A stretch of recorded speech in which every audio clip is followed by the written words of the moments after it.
믿음에 대해서 한번 생각해 볼 텐데요. 믿음은 이제 눈이라 생각합니다. 믿음. 그러니까 믿음이 있을 때 하나님을 볼 수 있고, 믿음이 있을 때 우리 예수님을 볼 수 있습니다. 그러니까 믿음이 있는 사람들은요, 하나님이 하시는 기적과 또 그가 행하시는 일들을 알 수 있고 볼 수 있어요. 또 믿음이 있을 때 예수님과 함께 다녀도 예수님 누구신지를 알게 됩니다. 그러나 믿음이 없으면 반대로 하나님에 대해서도 알 수도 없고, 하나님의 행하시는 일도 알 수 없고, 하나님께서 나에게 대한 어떤 뜻도 알 수 없고, 또 예수님과 함께 다닌다 해도 믿음이 없으면 예수님이 누구신가, 또 예수님이 행하시는 일이 무엇인가, 그 말씀하신 바 의미도 모르는 경우가 많습니다. 오늘 말씀이 그렇습니다. 예수님이 우리와 함께 함에도 불구하고 제자들은 예수님의 말씀도, 또 예수님의 어떤 이야기도, 행동도, 또 삶도 이해할 수 없는 경우가 참 많았습니다. 그래서 오늘 말씀 보면 그렇죠, 두 가지 생각해 볼 텐데, 첫째는 믿음이 없으면 분별을 못한다는 거예요. 하나님의 약속을 분별하지 못한다. 오늘 11절에 13절 다시 한번 읽어볼게요. 이에 예수께 묻자와 이르되 어찌하여 서기관들이 엘리야가 먼저 와야 하리라 하나이까? 이르시되 엘리야가 과연 먼저 와서 모든 것을 회복하였거니와 어찌 인자에 대하여 기록하기를 많은 고난을 받고 멸시를 당하리라 하였느냐? 그러나 내가 너희에게 이르노니 엘리야가 왔을 때 기록된 바와 같이 사람들이 함부로 대화하느니라 하시니라. 아멘. 제자들이 예수님을 거의 3년 가까이 지금 따라다니고 있습니다. 그런데 이제 그들에게 있어서도 분명히 엘리야에 대해서 한번 생각해 볼 거예요. 왜냐하면 모든 유대인들은 엘리야에 대해서 과거의 선지자가 아니라 또 미래에 오실 선지자로 기대하고 있었거든요. 왜냐하면 말라기 선지자가 이제 엘리야가 오리라고 약속을 했거든요. 그래서 엘리야 선지자는 이스라엘 백성들에게 유대 사회에서는 1세기 때 아주 큰 선지자로서 오실 분이라고 기대하고 있었습니다. 그런데 엘리야에 대해서 말씀 있고 기대했음에도 불구하고 엘리야에 대해서 누구인지는 몰랐던 거예요. 나중에 예수님께서 엘리야가 바로 세례 요한이다, 그렇죠? 오리라고 했던 엘리야가 바로 세례 요한이다 라고 말씀해 주기 전까지는 제자들은 인식도 못했는 거죠. 그래서 예수님께 묻자와 이릅니다. 이 오늘 9장 말씀은 예수님의 제자들과 함께, 3명의 제자들과 함께 변화산에 가서 예수님께 변화되고 초막셋을 짓겠다고 베드로가 얘기했고, 이제 그 산에서 내려오는 과정 속에서 이야기를 한 겁니다. 예수님에 대한 어떤 놀라운 것을 보았잖아요. 하나님의 음성을 들었습니다. 그리고 그 중에 하나가 엘리야가 있었습니다. 저 모세와 엘리야가, 그리고 예수님과 함께하는, 이제 구약을 대표하는 가장 위대한 선지자요 또 지도자였던 모세, 그리고 엘리야가 함께 했었던 거죠. 그러니까 내려오면서 묻는 거예요. 그렇죠? 묻는 거예요. 아니, 서기관들이 엘리야가 먼저 와야 하리라고 얘기합니다. 왜냐하면 서기관들은 하나님의 말씀을 가장 많이 대하고 기록하고 하는 사람들이기 때문에 구약 성경의 엘리야, 특별히 말라기 4장의 말씀에 너무나 잘 아는 말씀이기 때문에 엘리야가 오리라고 했다는 것을 서기관들이 이야기하는 것을 그들도 들었어요. 말씀을 통해서. 그런데 왜 엘리야가 먼저 와야 하리니까 얘기합니다. 그때 예수님께서 얘기하죠. 엘리야가 과연 먼저 와서 모든 것을 회복하였거니와, 회복하였거니와 과거형으로 얘기하는 거예요. 그들은 분명히 엘리야가 누군지 모르는 거죠, 제자들은. 그래서 물어본 겁니다. 근데 예수님은 알았던 거죠. 바로 엘리야가 벌써 왔다 얘기해요. 왔다, 먼저 와서 모든 것을 회복하였다 라고 얘기합니다. 첫 번째가 제자들이 알 수 없었던 것이 엘리야예요. 예수님은 그가 오늘 말씀은 없지만 세례 요한이다 라고 다른 곳에서 말씀하고 있는 거죠. 그러니까 예수님과 지금 오랜 시간 동안 따로 다녔음에도 불구하고, 그리고 세례 요한의 그 처음의 사건들과 그 요한을 봤음에도 불구하고 예수님의 제자들은 끝까지 엘리야가 누구인지 모른다는 거, 오실이라고 했던 엘리야가 누군지 모르는 거죠. 우리에게 있어서 우리가 하나님의 일들, 또 하나님의 계획, 하나님의 것들을 깨닫는 것은 단 한 가지예요. 믿음이 없이는 하나님의 말씀을 읽어도 깨닫지 못합니다. 이들이 하나님 말씀이 없어서 못 알았을까요? 계속 있었잖아요, 구약의 말씀이. 그리고 예수님의 하신 말씀이 있고 또 예수님께서 엄청난 기적들을 행했던 것이죠.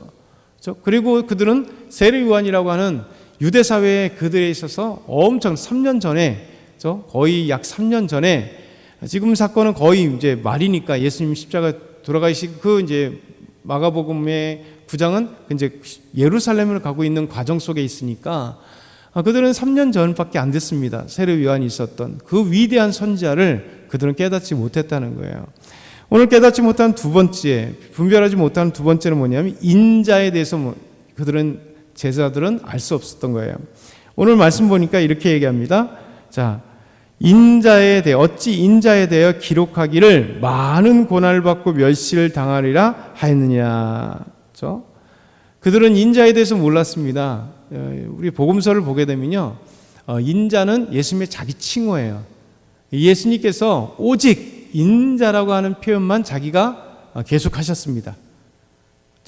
다른 표현들은 하나님의 아들, 귀신 들린 자가 얘기했어요. 그리고 시각장애인들이 얘기했습니다. 예수님이 하나님의 아들이라고 얘기했어요. 그리고 예수님의 제자들은 하나님의 아들이라는 표현을 못했습니다. 마지막에 십자가 달기 전에 가이사랴 빌립보에서 너희들은 나이 누구냐 얘기할 때 갑자기 베드로가 톡 튀어나와서 주는 그리스도의 하나님의 아들입니다라고 고백하고, 도마가 나중에 예수님께서 부활하셨을 때 주는 하나님이시라고 이렇게 고백하고 난 거 외에는 제자들은 3년을 다니면서 예수님에 대해서 하나님의 아들이라는 고백도 한번 해본 적도 없고요. 더더군다나 예수님이 그 메시아, 다윗의 자손이라고 고백한 적도 없고, 예수님이 우리를 구원하실 하나님의 약속대로 오신 그 메시아라고 얘기한 적이 없어요. 구원자라고 얘기한 적이 없습니다. 신기하죠? 예수님의 제자들이, 가장 중요한 제자들이 그런 고백을 한 적이 없어요. 그런데 놀랍게 예수님께서 한 가지 자기의 말씀으로 고백된 게 하나 있어요. 그게 바로 인자라는 거예요. 인자. 이 인자는 다니엘서 9장에 예언되었던 구원자로서 이 땅에 오실 분이에요. 그걸 예수님께서 자기가 오직 복음서에 보면 자기가 나는 하나님의 아들이야 이렇게 얘기한 적 없어요. 내가 그 메시아야 라고 얘기한 적이 없어요. 그렇죠? 대부분 내가 보면 나중에 간접적으로 얘기하거나 내가 말했느니라 이런 식으로 얘기했지, 다른 것에 대해서는 직접적으로 얘기한 적이 거의 없습니다. 근데 항상 얘기한 게 있어요. 항상. 그게 뭐냐면 인자.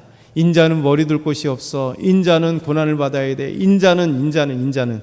이 인자에 대해서 되게 말씀하시거든요. 이 인자가 바로 다니엘서 9장 17절에 말씀하시는 바로 이 땅에 오실 구원자의 예언의 말씀처럼 이 땅에 오신 분이에요. 그래서 예수님께서 인자가 무엇이냐면 고난을 받고 멸시를 받는 그런 메시아, 그 구원자로 오실 분이다. 그러나 내가 너희에게 이르노니 엘리야가 왔을 때 기록된 바 같이 사람들이 함부로 되었다. 엘리야가 누구? 세례 요한인데 너희들이 알지 못하고 기록된 바와 같이 세례 요한은 멸시를 당했다. 깨닫지 못했다는 거예요. 두 가지. 엘리야가 오셨지만 그 엘리야가 기록된 대로 함부로 당하는 그가 누군지 몰랐다는 거예요. 제자들도 몰랐다는 거예요. 또 예수님의 인자에 대해서도 몰랐다. 그러니까 우리는 가장 중요한 건 뭐냐면 우리 믿음을 갖지 못하면 하나님의 말씀을 분별하지 못해요. 그래서 우리가 정말 믿음을 갖기 위해서 기도하고 믿음으로 기도해야 돼요. 그래야 내 생에, 내 삶에 하나님의 약속하시고 하나님이 행하시고 하나님이 내 인생에 찾아오셔서 날 인도하는 모든 걸음을 깨달을 수 있습니다. 그러니까 하나님이 없이는요, 믿음이 없이는 우리의 인생의 비밀을 알지 못해요. 하나님이 계획하신 것도 알지 못하고 날 어디로 데리고 가시는지도 알지 못해요. 그러니까 맨날 모르니까 불평 나오는 거죠. 왜? 하나님이 안 보이니까. 내 인생에 하나님이 안 보이잖아요. 그러면 맨날 눈 뜨면 그냥 육신적인 삶의 모습밖에 보이지 않으니 맨날 하나님 앞에 불평과 원망하는 거예요. 그런데 뒤집어 보면 하나님께서 모든 것을 알고 계시고 하나님께서 모든 것을 인도하시고 하나님이 내 생에 가장 아름다운 것으로 계획하고 준비하고 이끌어 가시는 것을 눈으로 보게 되는 거예요. 믿음 갖고 있는 사람들만이. 두 번째 생각해 보는 것은 마지막으로 믿음이 없으면 귀신을 쫓아내지 못하는 거예요. 영적 전투에서 승리하지 못하는 거예요.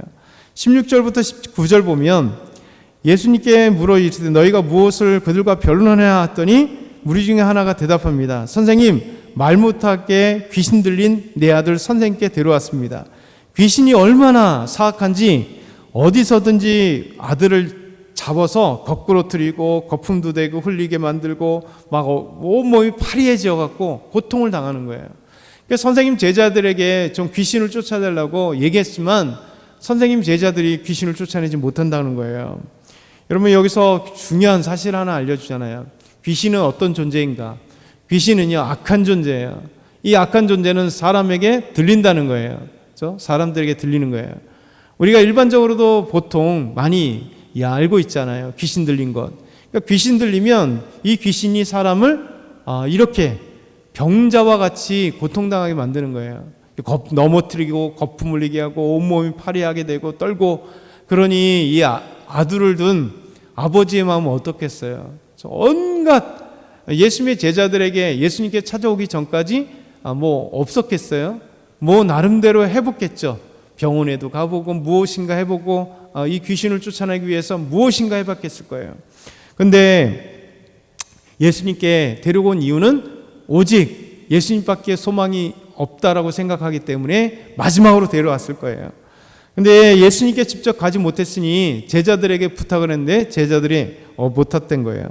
근데 여기서 예수님께서 얘기합니다. 선생님, 제자들에게 내쫓아 달라 했지만 그들 능히 못했습니다 라고 이럴 때, 자, 예수님의 대답이 중요해요. 저 뭐라고 얘기하면 19절에 믿음이 없는 세대요. 믿음과 직결했던 문제, 믿음과 직결했던 문제. 귀신을 쫓아내지 못한 것은 단 한 가지, 믿음이 없었다는 거예요. 믿음이 있었더라면 귀신을 쫓아냈다.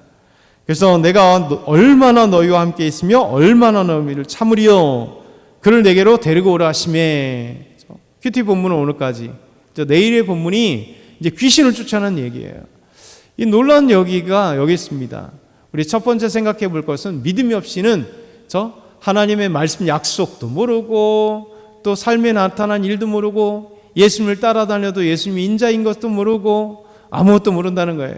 두 번째는 믿음이 없이는 이 귀신을 쫓아내는 영적 전투에서 이길 수 없다는 거예요. 우리가 분명히 귀신은 들리진 않습니다. 그러나 이 영적 어둠의 세계를 분별할 수 있는 것은 믿음 때문에, 믿음이 있어야 내 삶에 위기가 찾아오고 힘들 때요, 나사렛 예수 이름으로 이겨나갈 수 있는 거예요. 그렇죠? 그래서 우리가 오늘 이 새벽에도 깨운 이유는 오늘 하루 참 피곤한 이 빨리 잤겠어요. 대부분 늦게 자잖아요. 그런데도 아침에 일어나 새벽에 일어나는 거 쉽진 않지만 깨우는 건 뭐냐면 이 깨울 때 이미 벌써 영적 승리가 일어나는 거예요. 그리고 내 삶에 하나님 앞에 잠깐 기도하더라도 기도하고 하루를 시작할 때 하나님이 펼쳐질 놀라운 세계를 우리는 믿음의 눈으로 보게 만드시는 거죠. 그래서 오늘 하루도 하나님께서 행하시는 놀라운 믿음의 눈으로 우리에게 펼치는 하나님의 세계를 보길 소망합니다.